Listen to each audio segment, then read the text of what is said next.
إن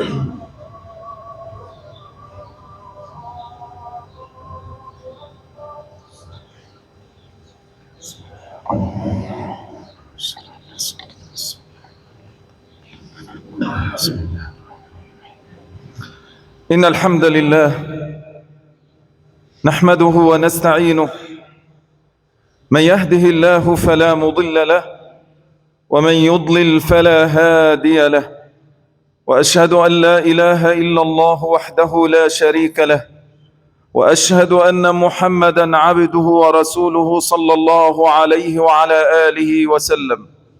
أما بعد، فإليكم صفحتان من صفحات الإسلام. أما الصفحة الأولى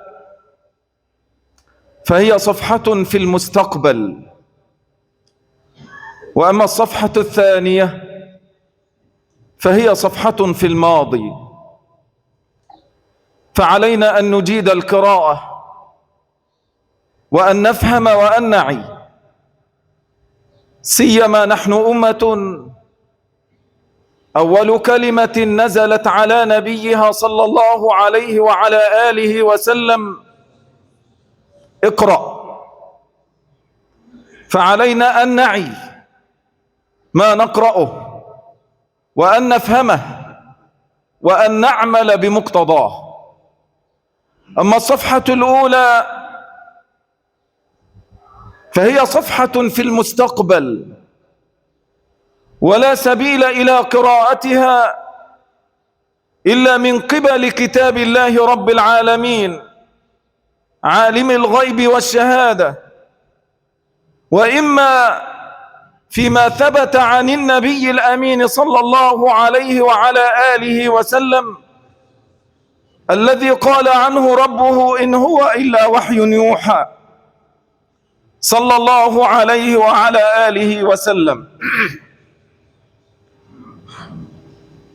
هذه الصفحة عباد الله هي علم من أعلام نبوة النبي صلى الله عليه وسلم، إذ لا يمكن أن يكون هناك من سبيل إلى هذا العلم إلا من لدن عالم الغيب والشهادة، فدل على نبوة النبي صلى الله عليه وعلى آله وسلم.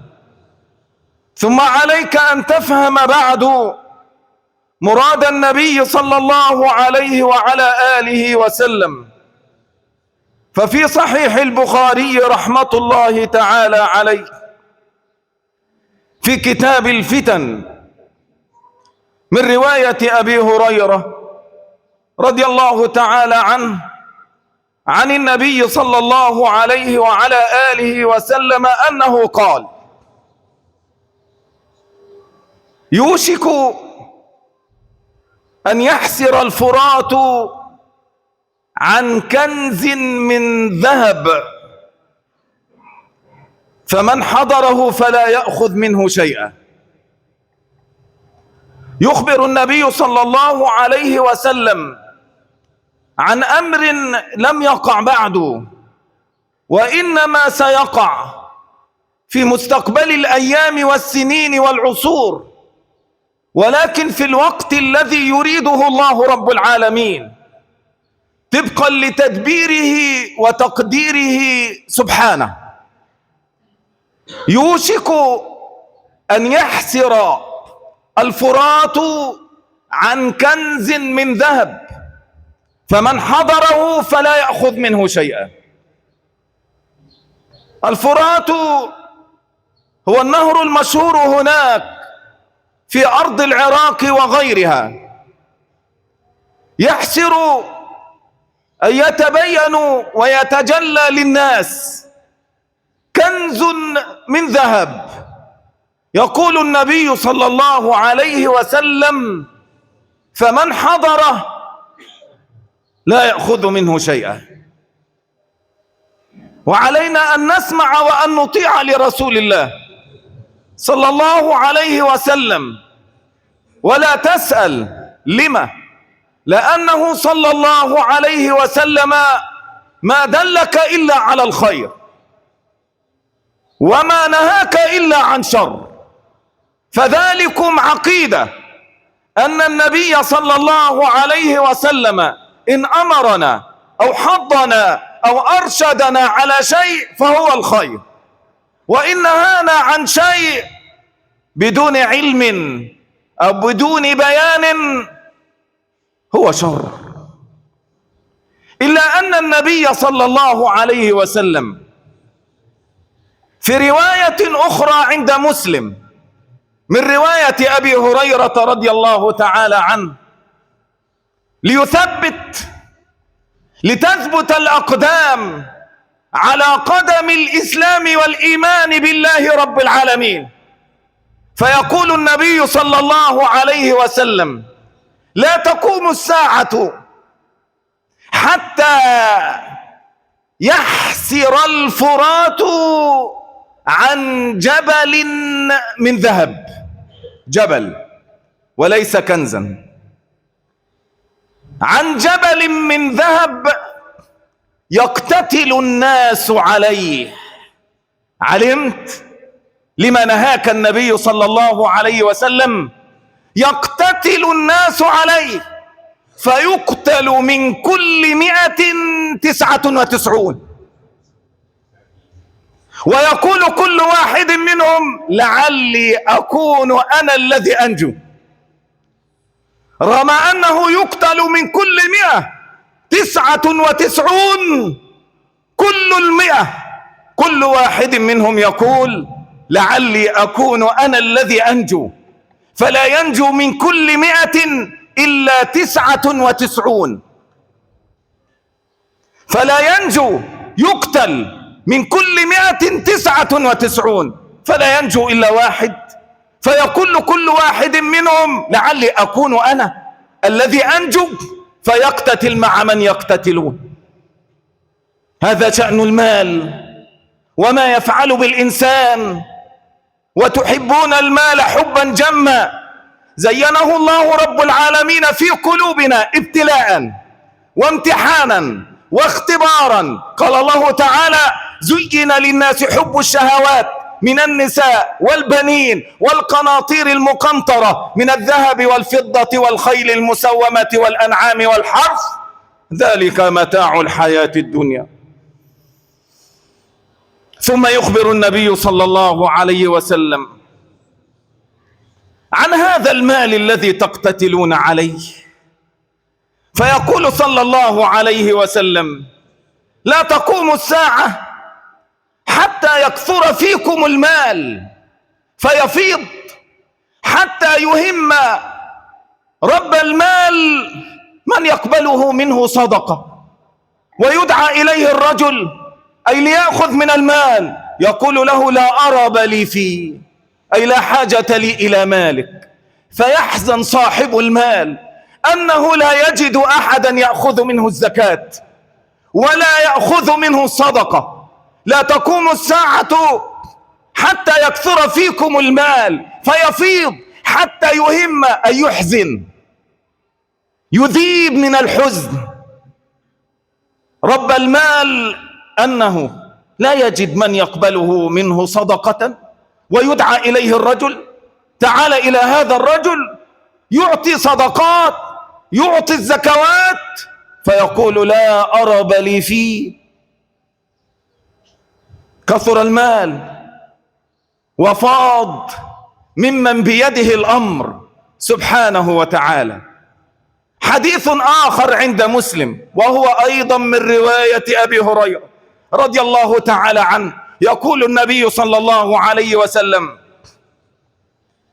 يبين ما أسفرت عنه المعركة من ضحايا، ويبين كثرة المال أيضا، فيقول: تقيء الأرض، تقيء كما يقيء الإنسان منا يخرج ما في بطنه، تقيء الأرض أمثال، تقيء الأرض أفلاذ كبدها. ما الذي تقيئه الأرض؟ أمثال الأسطوان من الذهب والفضة. الأسطوان هذا العمود يسمى عمود، يسمى سارية، يسمى أسطوانة، فالأسطوان جمع أسطوانة، يعني كأمثال هذه العمدان. تخرج الأرض أمثال الأسطوان من الذهب والفضة. فيجيء من الذي يجيء؟ يجيء الذي قتل، فيرى هذا الذهب والفضة، أعمدة من ذهب وفضة، يقول في هذا قتلت، أي من أجل هذا المال أنا قتلت. ويقول القاطع في هذا قطعت رحمي. ويقول السارق في هذا قطعت يدي. يقول النبي صلى الله عليه وسلم: ثم يدعونه ويتركونه. لما لا تقبلوا عليه وهو الذي من أجله قتلتم، ومن أجله سرقتم، ومن أجله قطعتم الأرحام، من أجله احتكر التجار، احتكروا السلع والأطعمة وحاجات الناس رجاء المال. سيفيض المال وستعرضون على رب المال ورب الأرض ورب السماء. حينما يخون الطبيب والمريض بين يديه ولا يعلم أهله من الأمر شيئا، حينما يخون المقاول في الأبنية، في الكباري، في الأمانات التي ائتمنوا عليها، حينما يخون التاجر، حينما يخون صاحب كل أمانة اؤتمن على مال أو اؤتمن على أعراض، نسأل الله العافية. هذه صفحة المال عباد الله، يبينها النبي صلى الله عليه وعلى آله وسلم كي تهدأ النفوس، كي نتحلى بالصبر، كي لا نقع في الفخ، ألا يكون المال سببا في قتل ولا في سرقة ولا في قطع رحم ولا في معصية ولا في أخذ مال حرام لأنك تحبه. فاتق الله رب العالمين. تلكم وهي الصفحة الأولى من صفحات المستقبل أخبر بها النبي صلى الله عليه وسلم. الصفحة الثانية هي من الماضي، عنوانها كيف ضاعت الأندلس، ومثلها تضيع الدول. الأندلس دولة من دول الإسلام صارت يسير إليها الركبان من كل مكان على مدار ما يقرب من 9 قرون. كيف انتهت الأندلس هناك في بلاد أسبانيا والبرتغال، ولم تزل العلامات والآثار قائمة إلى الآن ولا أسف عليها. صارت فردوسا مفقودة، وإنا لله وإنا إليه راجعون.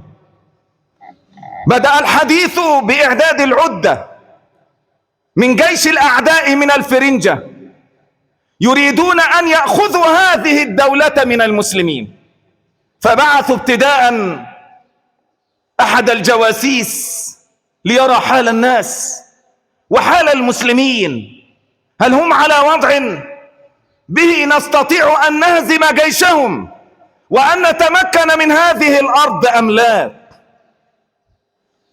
فدخل أحدهم في صورة تاجر، فأول ما وقع بصره وقع على طفل صبي يبكي تحت ظل شجرة، فأقبل عليه: ما الذي يبكيك؟ أتريد طعاما؟ أتريد مالا؟ خذ مني هذه الهدية. فإذا بالصبي يأخذ منه الهدية ويلقي بها: ما هذا؟ أتراني أمامك أنني طفل؟ قال له: فما الذي يبكيك إذن؟ أنت لست بحاجة إلى طعام ولست بحاجة إلى مال، فما الذي يبكيك؟ قال له: أبكي لأني أتدرب كل صباح على الرمي، ففي هذا اليوم وجدت على الشجرة طائرين، فقلت أضربهما بضربة واحدة، فإذا بالضربة تسقط واحدة وينجو الآخر، وإني لأخشى أن ألقى الأعداء حينما يفاجئوننا فلا أستطيع أن أكثر القتل فيهم بحربة هذه. تملكت الرجل دهشة ورعشة كما يقولون في كتب التاريخ، عاد يعرض الأمر على قيادة الجيش عندهم بسبب هذه الكلمة. قالوا إذا كان هذا تفكير الأطفال والعيال فكيف بتفكير الرجال؟ وتأخر الغزو، تأخر الغزو لأنهم علموا أن هؤلاء قوم ذو دين، ذو شدة، ذو عافية في قيمهم ومبادئهم عباد الله، فتأخر. فماذا نفعل؟ قالوا عليكم بالنساء والخمر، عليكم بالنساء والخمر. ومرت السنوات ووقع ما أرادوا، فصار الهم من يجري ويطعن في الأعراض، من يعلن الفاحشة. تأمل حينما لسنا بحاجة إلى جواسيس كي يعلموا حال أولادنا أو حال نسائنا أو كل حال رجالنا، وليسوا برجال وإنا لله رب العالمين إنا إليه راجعون. حينما يروا الرجال لا هم لهم إلا النساء، إلا البحث عن الفواحش، إلا عرض الكلمات الفاحشة من النساء ومن الذكور، وإنا لله وإنا إليه راجعون. هاتان الصفحتان عباد الله، ما الجامع بينهما وما السبب في الإيتاء بهما؟ إنهما صفحتان عباد الله ينبغي أن نكون جميعا على علم بهما، مع صفحات أخرى في علم اسمه علم السنن، سنن الله رب العالمين. فالله لما خلق الكون وخلق الخلق والمجتمعات أخضعهم الله رب العالمين لسنن لا تتبدل ولا تتغير، بها تعرف من المهزوم ومن المنصور، من الذي على هدى ومن الذي على ضلال، تعرف هذه الدولة ستستمر أم أنها ستزول. لماذا؟ لأن لله رب العالمين سننا في كونه وفي المجتمعات، بها تعلم أيأتيهم الخراب أم يأتيهم العمران. فالله رب العالمين أخضع الكون وأخضع الخلق لسنن ومسارات لا تجد لها تبديلا ولا تجد لها تحويلا، سنة الله سبحانه، فلن تجد لسنة الله تبديلا ولن تجد لسنة الله تحويلا. فحينما تسمع كلام رسول الله صلى الله عليه وسلم الذي ثبت وصح عنه، إذا ظهر الربا والزنا في قوم، وهذا حديث ابن مسعود في صحيح الترغيب، أو في حديث ابن عباس في قرية، إلا أحلوا بأنفسهم عذاب الله. وعذاب الله رب العالمين عباد الله إذا نزل بقوم كان في الدنيا قبل الآخرة كي يحذروا وكي ينذروا وكي يبتعدوا. فالمعصية عباد الله حينما تتعلق سيما بقضية المال، حينما يختل المسار الذي وضعه الله رب العالمين للأموال في الدنيا، تجد أن الله رب العالمين ينزل عذابه. حينما يختل المسار بالنسبة لقيمة العفة، فتجد القوم يقعون في الفواحش ويقعون في الزنا، نسأل الله العافية. يقول النبي صلى الله عليه وسلم: إذا ظهر الربا والزنا في قرية أو في قوم فقد أحلوا بأنفسهم عذاب الله. سنة من سنن الله رب العالمين. فللمال سنة وللعفة سنة، فأيهما اختل مساره ينزل عذاب الله رب العالمين ويعجل بالأفراد، ثم بعد حينما لا ينكر المجتمع يعجل بالدول. حينما سئل مفتي فلسطين: متى تعود إلينا فلسطين؟ متى تعود إلينا؟ متى تعود إلينا؟ إن عدنا إلى الله، إن عدنا إلى الله رب العالمين. عاد إلينا مصر النبي الأمين صلى الله عليه وعلى آله وسلم. فأين أنتم عباد الله لما وقع ما وقع يوم أحد؟ سؤال كبير: هل يسلط الكفرة على المسلمين؟ نعم، يسلطون حينما نقع في المعصية. ووقع الجواب في حياة النبي صلى الله عليه وسلم مع خير الأمة بعد نبيها صلى الله عليه وسلم من أصحابه رضي الله تعالى عنهم.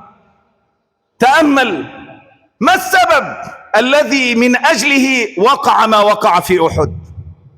قال الله تعالى في سورة آل عمران: أولما أصابتكم مصيبة قد أصبتم مثليها قلتم أن هذا قل هو من عند أنفسكم، قل هو من عند أنفسكم. خالفتم أمر النبي صلى الله عليه وسلم. لما خالف الرماة عباد الله المكان الذي جعلهم فيه النبي صلى الله عليه وسلم وتركوه؟ إنها الأموال، إنها الغنائم. سبب آخر وهو قبول الفداء، كما صح عن عمر رضي الله تعالى عنه أنه قال: لما كان يوم أحد من العام المقبل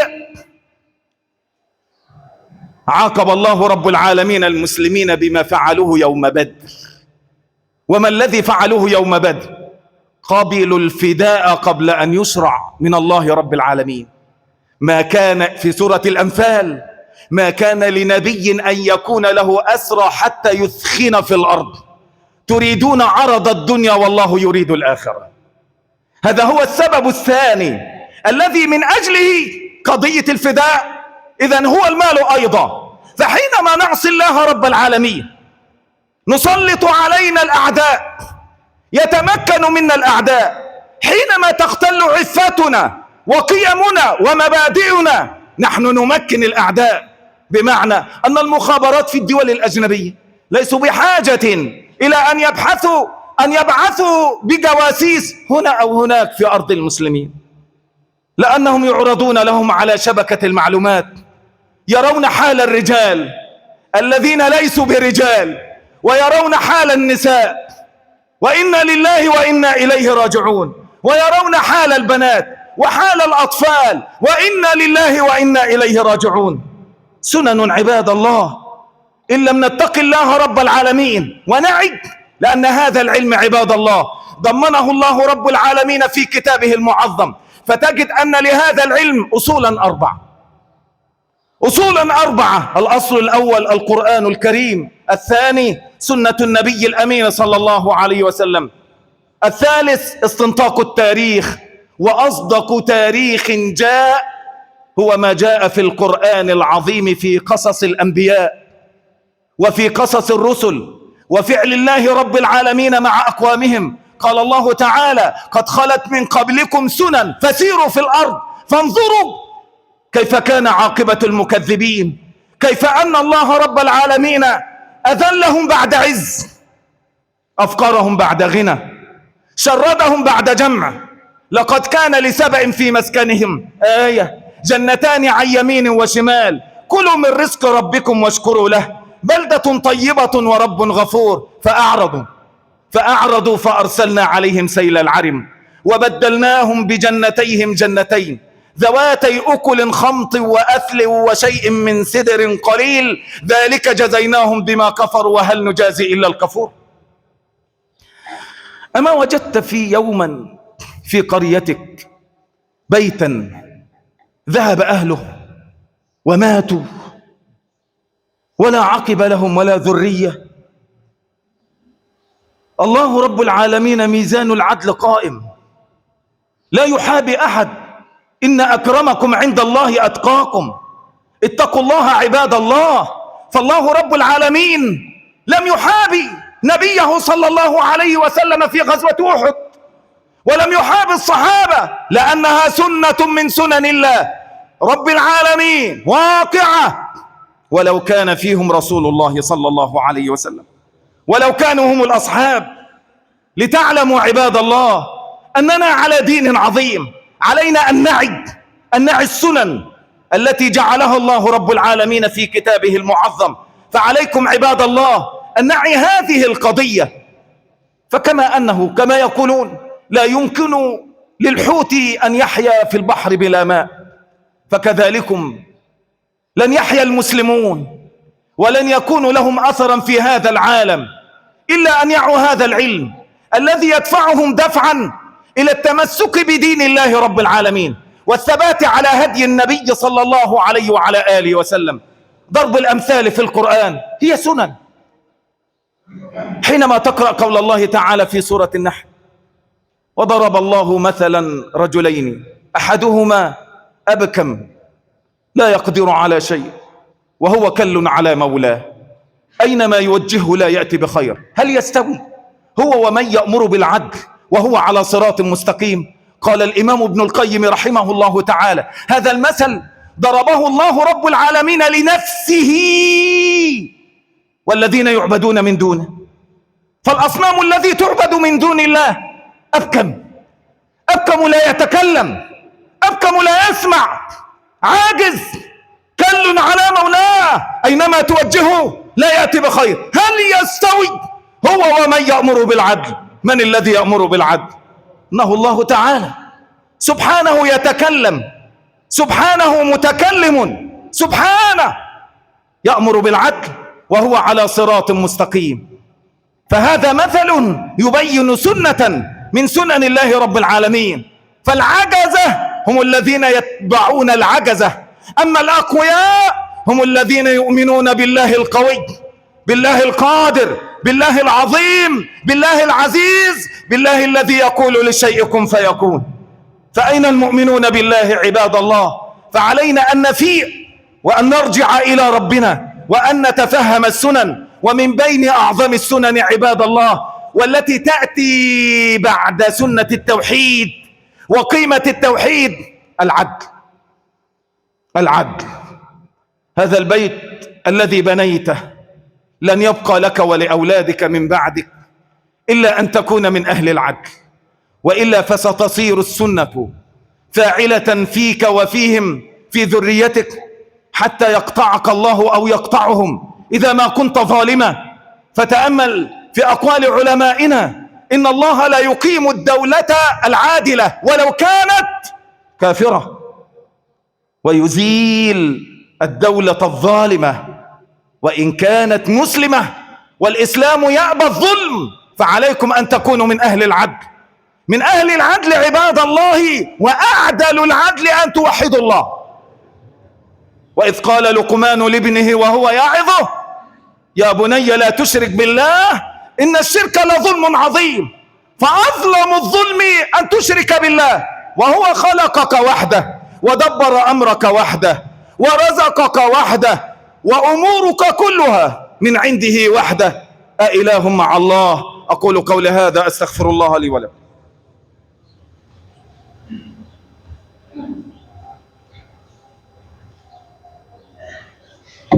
الحمد لله رب العالمين، وأشهد أن لا إله إلا الله وحده لا شريك له ويتولى الصالحين، وأشهد أن محمدا عبده ورسوله صلى الله عليه وعلى آله وسلم.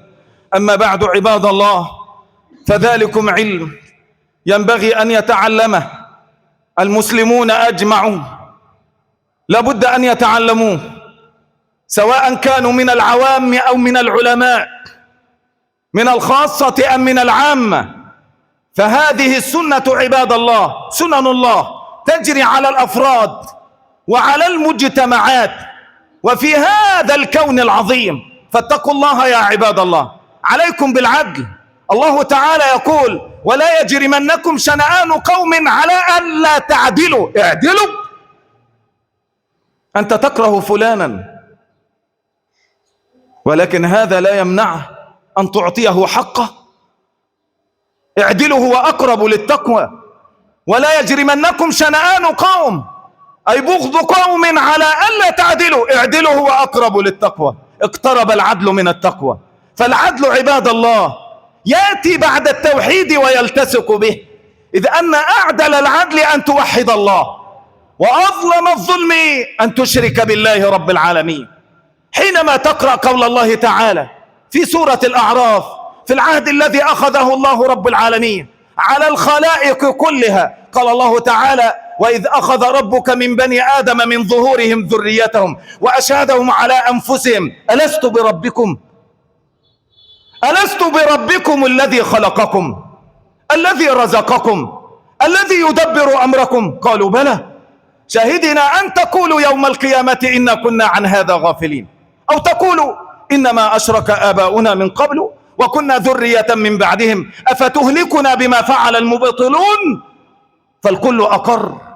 الكل أقر من الخلق عباد الله أن الله رب العالمين ربه، ولذلك هذا الإقرار بالربوبية ملزم لتوحيد الألوهية، لتوحيد الأسماء والصفات.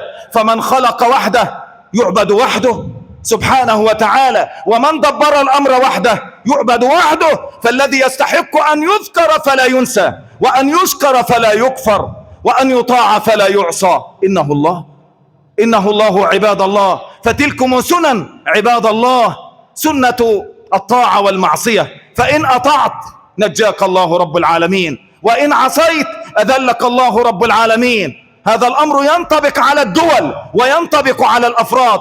انظر كيف فعل الله رب العالمين بإمبراطورية فارس، إمبراطورية الروم، أزالها الله رب العالمين على يد أصحاب محمد صلى الله عليه وعلى آله وسلم، رغم أنه كان لا مقارنة بين قوة المسلمين وقوتهم وبين عدد المسلمين وعددهم، إلا أن المسلمين فاقوا عباد الله بإيمانهم بالله، بتقواهم، بأنهم يتقون الله رب العالمين، بأنهم لا يخشون الفواحش، نسأل الله العافية. أما الأعداء يخشون الفواحش، الأعداء يشربون الخمر. كان أصحاب رسول الله صلى الله عليه وسلم لا يشربون الخمر. فعليكم بصورة أو بأمر في القرآن العظيم تتجلى من خلاله قيمة العدل، أن تأمر بمعروف وأن تنهى عن منكر، أن تأمر بمعروف بمعروف وأن تنهى عن المنكر بغير منكر.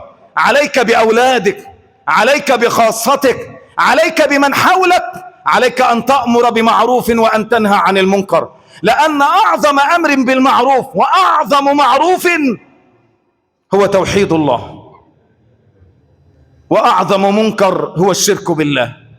فعليك أن تأمر أولا بتوحيد الله وأن تنهى عن الشرك بالله.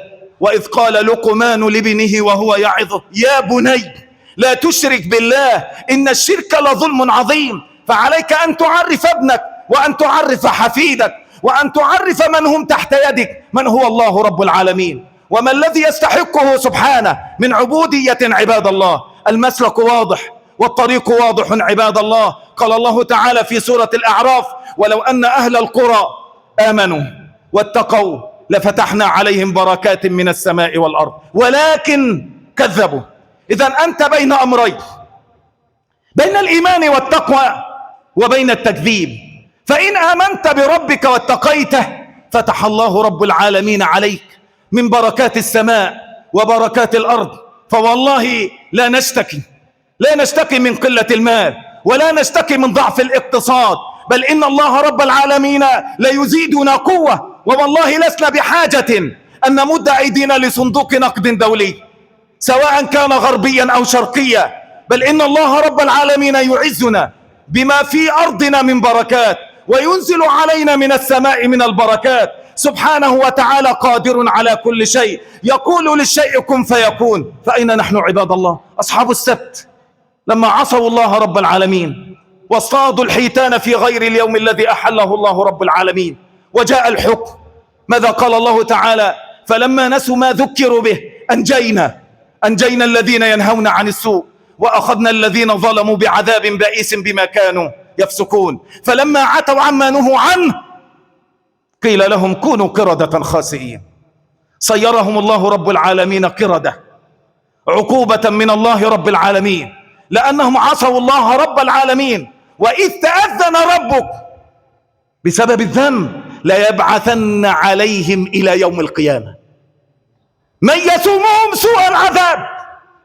فتأمل في أحفاد القردة والخنازير، في زبالة البشر، كيف أنهم تمكنوا من مسرى رسول الله صلى الله عليه وسلم، ووالله ليس لقوة فيهم وإنما لضعف فينا.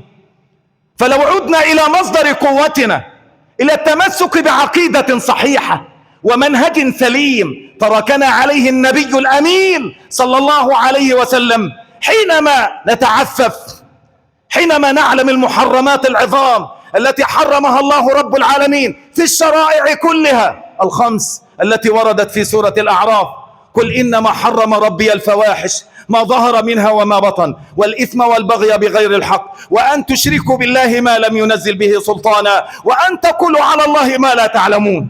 اتقوا الله أيها الناس، اتقوا الله أيها الناس، فالأعداء يرصدوننا. فوالله في الوقت الذي ندين فيه لله رب العالمين بالإيمان الصادق وبالركوع والسجود، لو أن أخذنا بأيدي بعضنا وصرنا ساجدين راكعين نخشى الله رب العالمين، نتوب إلى الله في كل حين. أين أنتم من المعصوم صلى الله عليه وسلم؟ يستغفر الله في اليوم الواحد أكثر من 70 مرة، بل كان يعد للنبي صلى الله عليه وسلم في المجلس الواحد أكثر من 100 مرة: رب اغفر لي وتب علي إنك أنت التواب الغفور. أكثر من 100 مرة لرسول الله صلى الله عليه وعلى آله وسلم. فأين أنتم عباد الله من وصف ربنا لأصحاب نبينا صلى الله عليه وسلم؟ تراهم ركعا سجدا، ركعا سجدا، يعني في أي وقت تراهم يركعون وتراهم يسجدون متابعة للنبي المأمون صلى الله عليه وسلم. سيماهم في وجوههم من أثر السجود. تأمل في أصحاب النبي صلى الله عليه وسلم. فلو أن فقهنا حقا وصدقا قول الله تعالى: يا أيها الذين آمنوا استعينوا بالصبر والصلاة إن الله مع الصابرين. فوالله قبل أن تقول نحن بحاجة إلى زيادة الإنتاج أو بزيادة لزيادة فرص العمل أو بناء المصانع، ووالله لنحن أحوج ما نكون إلى الإيمان بالله رب العالمين الذي يوفق والذي يخرج الخبأ من السماوات والأرض سبحانه وتعالى. فعلينا أن نفيء إلى الله ربنا وأن نعود إلى الله تعالى تائبين، أن نصلي. فإذا ما كنت في أزمة كان صلى الله عليه وسلم فيما ثبت عنه إذا حزبه أمر فزع إلى الصلاة. فحينما نكون في إشكال كبير نفزع إلى الصلاة، إلى قيام الليل. حينما ترى الأئمة الأربعة أبا حنيفة ومالك والشافعي وابن حنبل والثوري وغيرهم البخاري ومسلم، ترى أنهم كانوا سبحان الله العظيم كما ورد عن بعضهم أنهم كانوا يصلون في اليوم أكثر من 100 ركعة. لذلك أقبل الله رب العالمين بقلوب الخلائق من المسلمين على علمهم، على علم أبي حنيفة وعلم مالك والشافعي وأحمد والبخاري والثوري، رحمة الله على علمائنا وعلى أئمتنا. فيا أيها الناس، الصلاة، كان صلى الله عليه وسلم إذا تعب من أمر يقول: يا بلال أقم الصلاة، أرحنا بها يا بلال، أرحنا بها يا بلال. وجعلت قرة عيني في الصلاة. فمن أراد النعيم عليه بالسجود لرب العالمين، ومن أراد المخرج من أزمته عليه بالسجود لرب العالمين، ومن أراد الراحة بعد تعب عليه بالسجود لرب العالمين. فهي مظهر الإيمان وأهم ركن بعد ركن الإسلام الأعظم: أشهد أن لا إله إلا الله وأن محمد رسول الله. فيا أيها الناس، لله رب العالمين سنن في كونه لا تتبدل ولا تتغير، لا يحابي الله رب العالمين فيها أحدا. عليكم أن تتقوا الله رب العالمين فلا تعصوا الله، وأطيعوا الله رب العالمين. ابتعدوا عن الفواحش، ابتعدوا عن أخذ الأموال من الربا، نسأل الله العافية. أيها الناس، اتقوا الله تبارك وتعالى. فالله رب العالمين وصف أهل الإيمان والذين هم لفروجهم حافظون إلا على أزواجهم أو ما ملكت أيمانهم فإنهم غير ملومين، فمن ابتغى وراء ذلك فأولئك هم العادون. اتقوا الله أيها الناس. عليكم أن تعلموا السنن في الهزيمة والنصر. إنا لننصر رسلنا والذين آمنوا في الحياة الدنيا ويوم يقوم الأشهاد. عليكم أن تعلموا سنة الله في الدفع. من الذي يدافع الله عنه ومن الذي يدفع الله عنه؟ إن الله يدافع عن الذين آمنوا. فعليكم بالإيمان ينصركم الله، وعليكم بالإيمان يأتيكم الله ببركاته، وعليكم بالإيمان يدفع الله رب العالمين عنا وعن بلادنا وعن ديارنا وعن أمتنا وعن ديننا، سائلين الله تبارك وتعالى أن يحفظ علينا بلادنا. اللهم احفظ علينا بلادنا، واحفظ علينا ديارنا، واحفظ علينا أمننا. اللهم تب علينا لنتوب، اللهم تب علينا لنتوب. اللهم إنا نعوذ برضاك من سخطك، ونعوذ بمعافاتك من عقوبتك، ونعوذ بك منك لا نحصي ثناء عليك أنت كما أثنيت على نفسك. نعوذ بك من جهد البلاء ودرك الشقاء وسوء القضاء وشماتة الأعداء. اللهم خذ بأيدينا إليك وأقبل بقلوبنا عليك. اللهم إنا ضعفاء فقونا، اللهم إنا ضعفاء فقونا، اللهم إنا مرضى فاشفنا، اللهم إنا مرضى فاشفنا. احفظنا بالإسلام قائمين، احفظنا بالإسلام قاعدين، احفظنا بالإسلام راقدين. اللهم لا تشمت بنا عدوا حاسدا، لا تشمت بنا عدوا حاسدا. نسألك من كل خير خزائنه بيدك، نعوذ بك من كل شر خزائنه بيدك. اللهم إنا نسألك إيمانا ويقينا وفقها، زدنا إيمانا ويقينا وفقها. اللهم مسكنا دينك حتى نلقاك عليه. اللهم احفظ علينا بلادنا واحفظ علينا ديارنا. اللهم من أراد بلادنا والإسلام والمسلمين بخير وفقه إلى كل خير، ومن أراد بلادنا والإسلام والمسلمين بشر فخذه أخذ عزيز مقتدر، واجعل تدبيره تدميره، وأدر الدائرة عليه. اللهم لا تدع في جمعنا هذا مريضا إلا شفيته، مريضا إلا عافيته، مهموما إلا رفعت همه، ولا مديونا إلا قضيت دينه، ولا محزونا إلا رفعت حزنه. اللهم إنا نسألك الثبات في الأمر والعزيمة على الرشد، نسألك لسانا صادقا وقلبا سليما. اللهم إنا نسألك رضاك والجنة، نعوذ بك من سخطك والنار، نعوذ بك من سخطك والنار. اللهم وفق ولاة أمورنا إلى ما تحب وترضى. اللهم ارزقهم البطانة الناصحة، البطانة الصالحة، البطانة التي تذكرهم الحق وتعينهم عليه. اللهم إنا نسألك حسن الختام والوفاة على ملة الإسلام، وأن تلحقنا بنبينا وحبيبنا عليه أفضل الصلاة وأتم السلام في جنتك دار السلام بسلام. اللهم آمين. أقول قول هذا أستغفر الله لي ولكم، وصلى الله وسلم وبارك على نبينا.